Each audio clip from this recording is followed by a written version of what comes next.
اعوذ باللہ من الشیطان الرجیم، بسم اللہ الرحمن الرحیم۔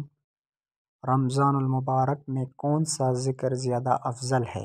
سوال: رمضان المبارک میں کون سا ذکر زیادہ افضل ہے؟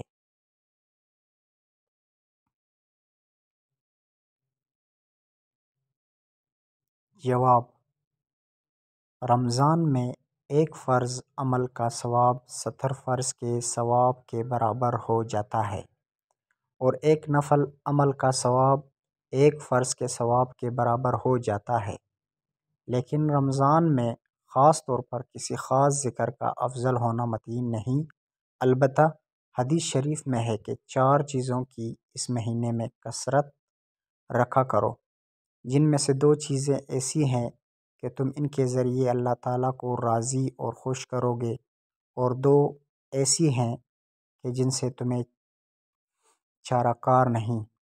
پہلی 2 چیزیں جن سے تم اپنے رب کو راضی کرو، کلمہ طیبہ اور استغفار کی کثرت ہے، اور دوسری چیزیں یہ ہیں جنت کی طلب اور جہنم سے پناہ، یعنی یہ کلمات کثرت سے پڑھیں: لا الہ الا اللہ، استغفر اللہ، اسألک الجنہ واعوذ بک من النار۔ کلمہ طیبہ اور استغفار کی فضیلت عام دنوں میں بھی ثابت ہے۔ احادیث میں کلمہ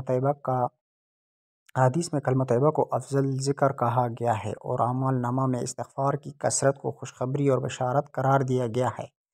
اس لیے رمضان میں قرآن کریم کی تلاوت کے ساتھ کلمہ طیبہ اور استغفار کی بھی کثرت کریں۔